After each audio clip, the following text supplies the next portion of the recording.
Antes desse vídeo começar, eu queria dizer que depois que eu gravei esse vídeo, eu percebi que ele acabou se tornando um preâmbulo para uma crônica que eu escrevi.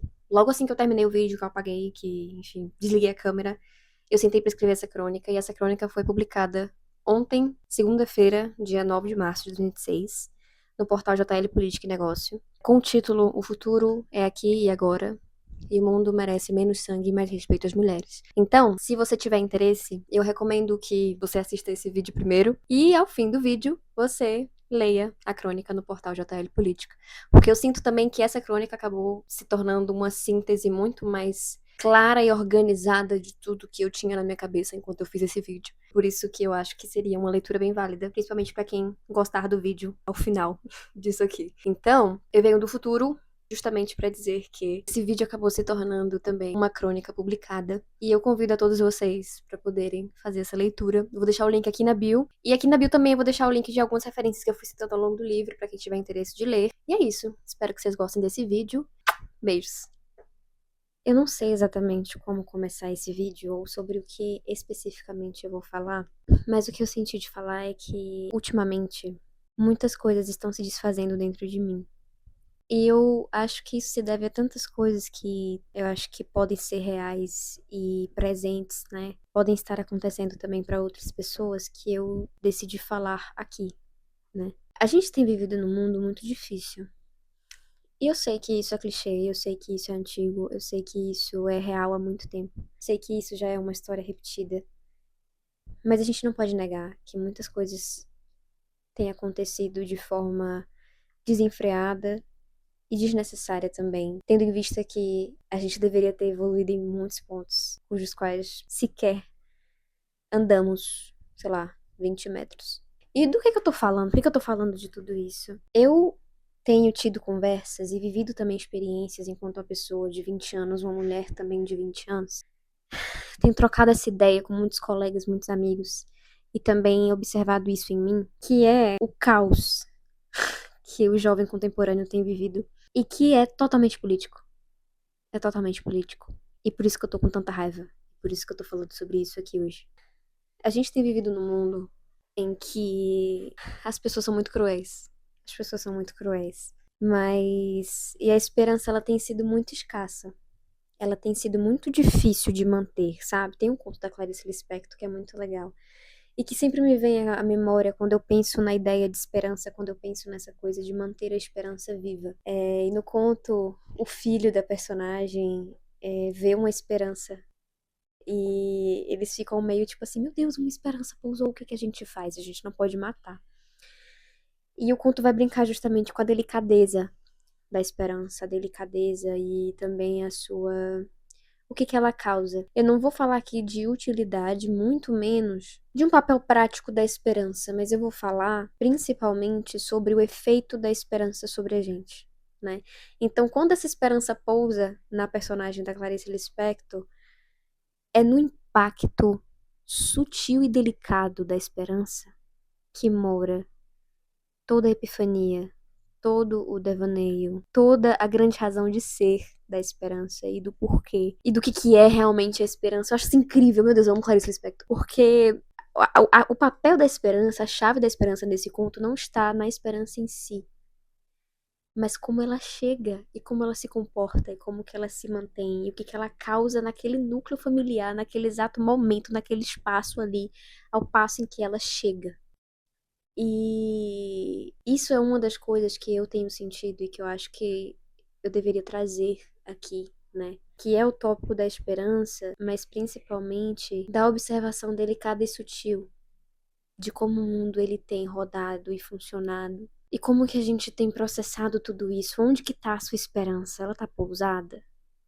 Porque se ela estiver pairando, como as coisas ultimamente andam, a gente tem vivido num mundo de pontas soltas, a gente tem vivido num mundo em que, como disse Marx, tudo que é sólido desmancha no ar, mas assim, tudo já desmanchou. E é aí que tá a chave do grande desespero da gente que é jovem, né, nos dias de hoje. Porque se tudo já se desmanchou, se a gente não tem nenhuma solidez ou qualquer esperança de estabilidade, ou onde se enraizar, ou ao que pertencer, onde que a gente vai se firmar? Onde que vai ficar? O mundo contemporâneo, na verdade, tudo que veio depois do moderno, caminhou de tal forma em direção à liberdade, sem colocar liberdade e estrutura econômica no mesmo espaço, no mesmo lugar e no mesmo tempo e espaço, né? Tipo assim, você nunca vê a esperança e o capitalismo no mesmo lugar. É essa a questão, né? Você nunca vê a liberdade e o capitalismo no mesmo lugar. Então, voltando pro fio da meada, a gente caminhou de tal modo, com pressa, para ser livre, que a gente se esqueceu de criar raiz. A gente se esqueceu da importância da solidez, da importância da estabilidade, da importância daquilo que é palpável. Porque ser livre, quando a gente pensa em liberdade, talvez a gente pense muito em ter muitas opções. Quando a gente pensa em ser livre, a gente pensa em, tipo assim, eu posso ser o que eu quiser. Massa, isso é liberdade. Mas a partir do momento que você escolher o que você quer, o que que vai acontecer? Eu amo Sartre, gente, por causa disso. Tipo assim, eu amo quando falam sobre a teoria, a filosofia existencialista, porque é justamente isso. A liberdade está no fato de que eu posso ser o que eu quiser, eu posso escolher o que eu quiser. Tá bom. Depois que eu escolher, o que que vai acontecer? Eu não vou manter? Eu não vou enraizar? Eu não vou, sabe? Então, tipo assim, dentro do capital, dentro do capitalismo, dentro dessa lógica neoliberal que a gente vive hoje, desse mundo totalmente afundado no neoliberalismo, em que a maior graça, a maior riqueza desse mundo é poder ter escolhas, o que que a gente faz com aquilo que a gente escolhe? Já paramos para pensar nisso? Porque eu tô meio que tendo isso aqui agora também, essas ideias aqui. Então, assim, quando tudo fica muito solto, como é o próprio mundo que a gente vive hoje, que tudo é possível e que tudo é muito lindo, maravilhoso, porque tudo é possível, o que que a gente faz com as escolhas que a gente fez? Isso eu não tô falando só a nível pessoal individual, não, tá? Tô falando em quesito de escolhemos ter esse esse governo aqui. E aí, o que que a gente faz? Pra onde que a gente quer ir? É como se, ao mesmo tempo em que o mundo neoliberal está sempre querendo caminhar ou dizendo que caminha para o avanço, para o progresso, é como se a gente tivesse parado. Por que eu tô dizendo isso? Porque se a gente escolher uma coisa e a gente quer se manter sempre apenas, reparem que eu tô falando apenas. Se a gente quer se manter apenas na ideia de posso escolher o que eu quiser, posso fazer o que eu quiser, a gente não tá construindo nada. A gente não tá avançando pra nada, a gente não tá progredindo pra nada. A gente tá só se mantendo nesse estado de falsa liberdade. Que é, na verdade, é o ponto principal de todo capitalismo, né? Vamos concordar? Convenhamos. Então, enfim, foram muitos devaneios aqui. Mas ok. A gente falou de liberdade, a gente falou sobre as coisas estarem soltas e sobre a gente não se enraizar e não criar estabilidade e tudo mais. É isso que tem ressoado aqui dentro de mim também. Recentemente, essa semana, o dia que eu tô gravando isso, é um dia dentro da semana em que mais está se falando sobre um caso de estupro de uma menina de 17 anos, se eu não me engano, que marcou um encontro com um amigo ou um ex-namorado, não me lembro. Enfim, ela marcou na intenção de ser um negócio romântico, de encontrar a pessoa lá. E o menino simplesmente levou mais 4 amigos ou 5 amigos pra estuprarem ela, coletivamente. E aí você me diz, como que a gente fica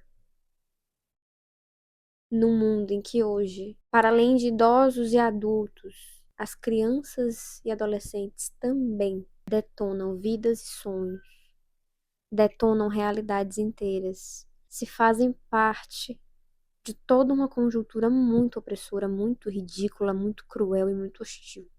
Gente, tipo assim, há alguns meses atrás a gente teve o caso do cachorro orelha que foi morto por adolescentes, cujos pais são tão ricos que, enfim, mandaram esses adolescentes para Orlando, na Flórida, United States. E eles ficaram impunes, se encontram ainda impunes, né?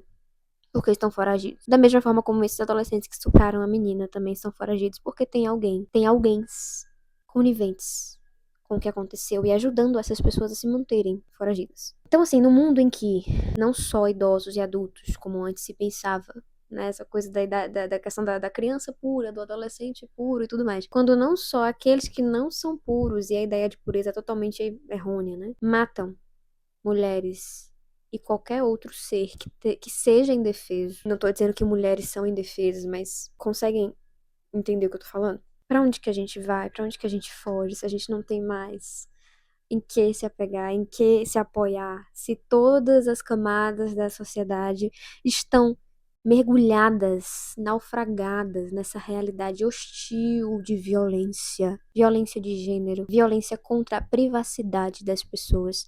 E me assusta muito que crianças e adolescentes estejam assim, porque boa parte do motivo disso é justamente essa ideia, a mínima privacidade que a gente ainda tinha já não existe mais. Então, assim, mesmo que você não tenha rede social, tem pessoas que têm redes sociais à sua volta e que às vezes querem colocar nas redes sociais dela o que você ou outras pessoas estão fazendo. Tipo assim, gente, não existe mais privacidade. Não existe mais privacidade. Qualquer foto que eu postar hoje, alguém pode pegar, colocar na inteligência artificial e fazer uma foto que eu nunca tirei e dizer que fui eu.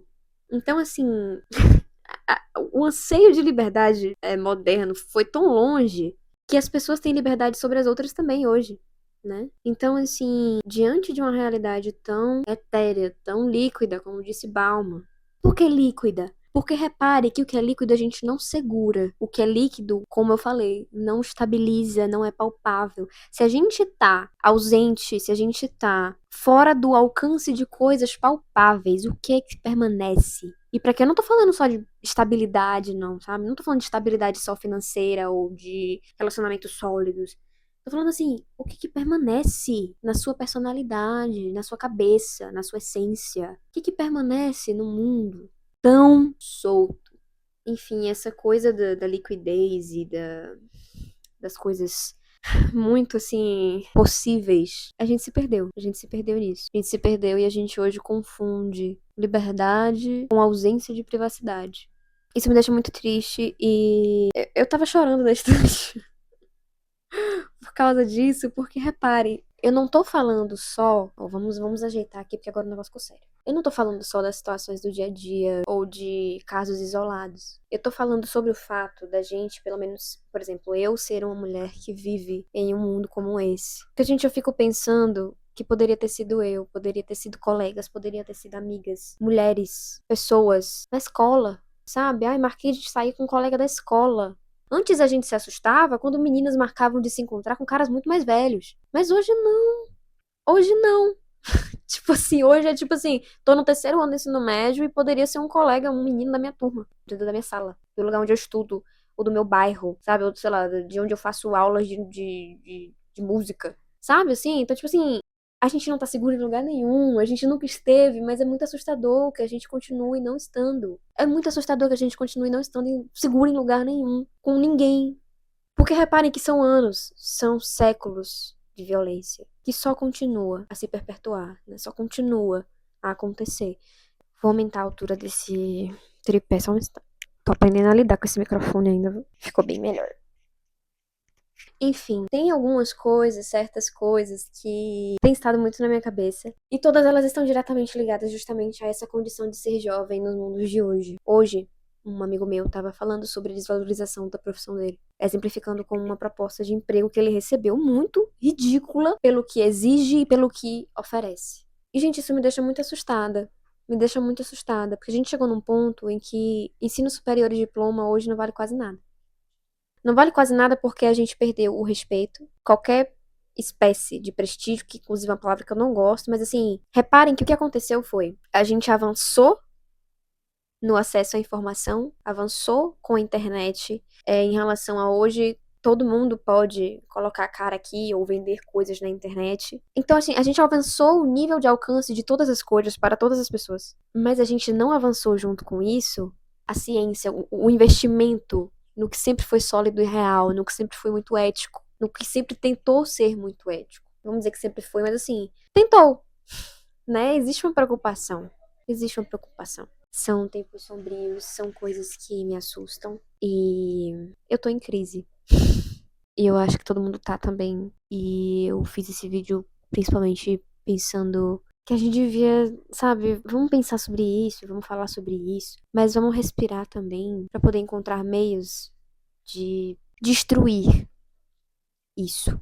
E é destruir mesmo.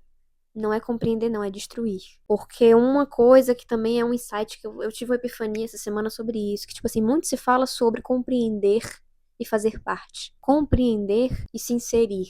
Mas por que que a gente não fala da necessidade de questionar e destruir? Ao mesmo tempo que a gente vive num mundo etéreo, líquido e solto, a gente também vive num mundo em que o que se propaga é o discurso de que deve se construir e colaborar. Colaborar com o quê? Se tá tudo aí ao Deus dará, sabe? Se tem guerras acontecendo, se tem programas nucleares avançando em investimento, se tem meninas e mulheres morrendo, sendo estupradas a cada 6 minutos no Brasil.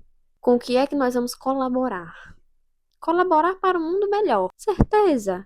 Então, assim, eu gosto muito dessa ideia da gente começar a falar sobre a importância da destruição também. Sobre como é importante a destruição.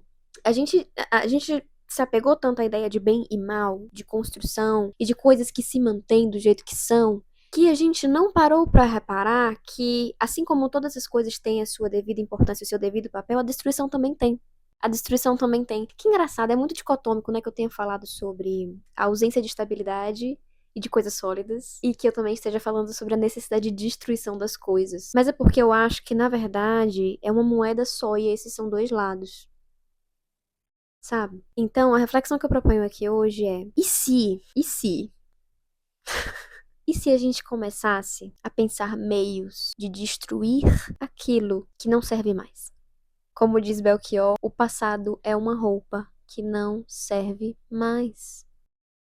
O passado é uma roupa que não serve mais. Vamos queimar essa roupa, gente. Vamos destruir. Não é que é pra apagar da memória, não. Mas assim, é porque essa roupa ela tá muito bem vestida ainda nas pessoas, no mundo. E se a gente queimasse essa roupa? Se a gente fizesse várias. Primeiro a gente rasga, assim, né? Esculhamba e depois a gente queima e destrói. Porque o fogo e as coisas que queimam, elas também ajudam a regenerar outras coisas importantes pra vida, né? Tudo gera vida, tudo, todo o fogo, a água, a terra, o ar, eles geram vidas. Então, que a gente utilize da sabedoria do fogo. Olha, a gente tá chegando em Netuno em Áries. A gente tá chegando numa temporada de planetas em Áries muito interessante, muito importante. Vamos aprender com Áries? Vamos aprender a utilizar a sabedoria do fogo para destruir aquilo que já não serve mais? Destruir aquilo que mais está apodrecendo o solo do que contribuindo para que ele se mantenha vivo. O passado é uma roupa que não nos serve mais. E isso é uma das coisas que faz parte de tudo que vem se desfazendo dentro de mim. Coisas que não servem mais. Vamos se livrar dos excessos, sabe?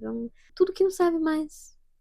O passado incluso, vamos deixar pra trás. Mas repare que é aí a questão. O perigo de deixar pra trás é que se você só deixa lá, as coisas ainda podem voltar, pode lhe alcançar. Mas se você destrói, se você queima, não tem como essas coisas alcançarem você de novo. Isso é muito bonito, né? A gente conseguir visualizar as coisas assim é muito interessante, é muito importante. Porque é muito simples a gente sempre falar, ai, deixa pra lá, deixa pra trás, deixa pra trás. Não vamos deixar pra trás, não, vamos destruir. Porque se a gente deixa uma coisa viva pra trás, tudo que é vivo, quem é vivo sempre aparece. Quem é vivo sempre aparece. Então, assim, vamos queimar antes. Antes da gente deixar pra trás, a gente queima. E a gente deixa lá, porque alcançar não vai ter como. Se liga, hein? Se liga. Acho que era isso que eu ia falar. Na verdade, não era nada disso que eu ia falar. Eu ia falar bem mais coisas. Só que a minha cabeça deu uma certa travada. Eu me travei, eu não falei como eu queria. Eu não conversei como eu queria. Tô meio tímida ainda, porque eu tô afastada disso aqui. Nunca mais eu fiz isso aqui. Então, pra mim é meio difícil ainda fazer isso, né? Mas a gente vai voltando aos poucos e eu vou criando coragem de falar mais alto. Por isso que eu comprei microfone também, porque eu tô falando baixo, então as pessoas não estão conseguindo me ouvir direito, mas vocês estão. Eu separei algumas outras coisas pra falar, mas como tem, acho que não vai rolar, talvez eu faça um outro vídeo falando sobre coisas muito interessantes relacionadas a essa escritora aqui, chamada Sally Rooney. Ela escreveu Pessoas Normais, que vocês conhecem, provavelmente. Quem não conhece vai conhecer. E aí eu tô com a literatura dela aqui pra comentar, porque eu acho que não existe. Hoje em dia, ela é uma das melhores escritoras e pessoas pra gente conversar um pouco sobre ser jovem nesse mundo contemporâneo. Eu acho que daria um baita vídeo falar sobre isso, depois de eu ter feito todo um preâmbulo aqui em cima de várias coisas, vários assuntos diversos, tudo num só. Isso, pronto, vamos deixar aqui, ó. O nome desse vídeo vai ser Introdução à Crise do Jovem Contemporâneo. Primeira aula, gente. Introdução à crise do jovem contemporâneo. Diretamente do meu lugar de fala. Oi, gente, é porque é só rindo mesmo pra gente não chorar. Enfim, eu quero muito fazer um vídeo sobre os livros da Sally Rooney, porque que eu amo muito eles nesse quesito também de retratar a vida do jovem contemporâneo, mais especificamente a vida do jovem irlandês, né, que inclusive é algo muito interessante, pelo qual eu me interesso muito, e que tem muita gente massa que fala sobre isso. Dentre elas, a queridíssima Bárbara Bonangelo. A Bárbara, ela é jornalista de formação e também jornalista de profissão, mas ela também recentemente concluiu o mestrado dela sobre pessoas normais, falando justamente sobre a crise da Inglaterra, acho que depois da década de 20, se eu não me engano, enfim. E tem muita coisa massa pra gente falar sobre isso, pra gente trabalhar sobre isso, pra gente pensar sobre isso. E que eu acho que cabe muito trazer aqui, uma vez que é um tema muito recorrente pra mim e pra muitas pessoas ao meu redor. E é um tema muito pertinente pra todos. Eu espero muito que eu tenha conseguido me expor de alguma forma relevante, não no sentido de uma mera exposição, mas que eu tenha conseguido expor o que eu queria expor pra que a gente, todos nós aqui, consigamos refletir. Eu e você que estamos aqui, né, juntos. Você que tá assistindo e eu que tô falando. Eu precisava mesmo colocar as coisas em palavras assim, mas esse vídeo ele não tinha nenhum fio exatamente, né? Eu não criei roteiro, não criei nada. Então me desculpa se ficou muito por alto, se eu joguei muita coisa num vídeo só. Não foi um vídeo planejado, não foi um negócio que eu planejei, um roteiro, entendeu? Isso aqui não é uma mesa acadêmica de apresentação de trabalho. Eu só liguei a câmera e comecei a falar. Então, assim, eu sei que tem muitas pontas soltas aqui nesse vídeo, muita coisa que dava pra gente trabalhar com mais profundidade, com mais clareza em outros vídeos. Talvez eu faça isso, na hora que eu estiver editando, eu vou pagar tudo que eu falei aqui e falar, um vídeo aqui vai ser sobre esse tópico. O outro vai ser sobre esse outro tópico que eu citei e não trabalhei. Mas enfim, eu espero muito que eu tenha conseguido, pelo menos, falar um pouco do que eu queria falar, expor um pouco da minha dor e da minha indignidade, não da melhor forma, porque algumas coisas ainda ficaram de fora que não vieram à memória e que eu não consegui falar também. Não tô muito da fala esse dia, tô muito ruim, inclusive, não tô respondendo ninguém no WhatsApp direito. Nem falando muito também no meu Instagram, por exemplo. Nem muito pessoalmente também. É isso, né, gente? Mercúrio tá retrógrado, fazer o quê? Fazer o quê? Não é Mercúrio tá retrógrado, vamos todos também, ó, retroceder aqui na nossa reflexão, olhar pra trás e falar, o que que tem lá atrás que eu quero deixar aqui atrás mesmo, onde é que eu tô, sabe? Mercúrio retrógrado nos convida a isso, inclusive, fica aí a dica. Eu sou uma pessoa muito ligada à astrologia, então provavelmente, se. Não, como eu vou continuar com isso aqui, uma das coisas que também vai aparecer muito vai ser os tópicos astrológicos. Né? Porque, enfim, eu poderia fazer um vídeo só sobre isso. Mas, uma vez que o céu e algumas coisas ali à nossa volta também estão se movendo para trás no movimento retrógrado a fim de pensar, repensar coisas que a gente decidiu há pouco tempo, que a gente fez há pouco tempo. Vamos também fazer esse movimento de refletir sobre nossas últimas escolhas aí dos últimos 2 anos, entendeu? As coisas que aconteceram. E aí depois a gente segue pro nosso queridíssimo Netuno em Áries, depois o Marte em Áries. Todo mundo vai entrar em Áries e a gente vai destruir o que precisar ser destruído, inclusive a velha roupa que é o passado. Que porra, isso aqui foi o maior insight que eu tive na minha vida hoje. Vamos nos preparar aí, vamos, ó. A gente respira, porque vem aí a revolução. Quero muito que isso aconteça, eu queria muito que isso acontecesse. É isso. Um beijo e até o próximo vídeo.